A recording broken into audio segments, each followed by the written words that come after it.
in the morning. Well, let's take a look at what's making waves in the world of business. For that, we can say hello to Jameel Ahmad, Chief Analyst at GTC. Jameel, trading in Asia is mixed today. What are the main trends? You're right, there are some mixed trends, and that's because we're seeing some of those January sales that were taking place in the first full trading week of 2025. They've started to ease, but volatility is still at levels that are higher than we would be accustomed to at the beginning of a new trading year. It does seem to be that investors are still taking some profits of positions that did very well in 2024, namely the likes of cryptocurrencies like Bitcoin. But an interesting trend that we were seeing at the beginning of the new trading week is some of the technology stocks are actually having profits being taken from them, such as those that are listed on the NASDAQ and so forth. That's likely because of the drastically pushed back US interest rate cut expectations for 2025.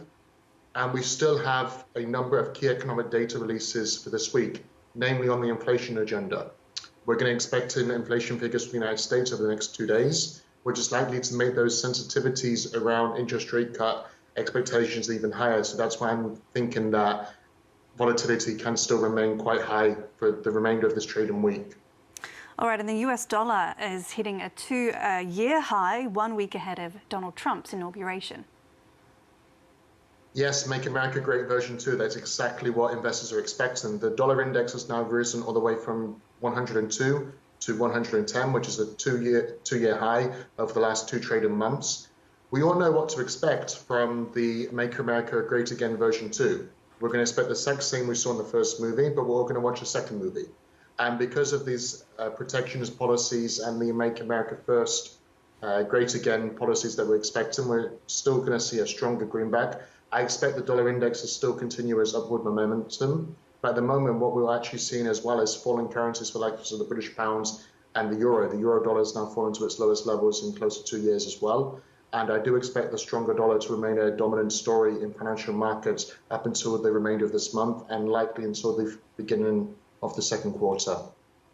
And also making news today, could we be seeing a better Chinese economy to ring in the new year?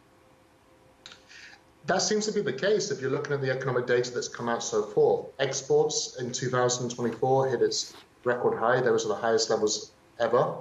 That might also be because of the incoming presidency and the inauguration, expecting some of those trade tariffs to come into place.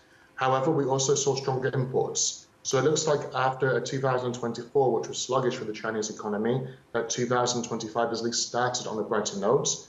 All attention now turns towards the end of this week, where Beijing is set to announce its 2024 actual growth levels, and we're expecting some more guidance for 2025. Overall, it's going to be a busy trading week. We've got a number of different economic themes, economic data, and market volatility to watch out for. All right, Jameel, thank you very much for that roundup of the world's business news.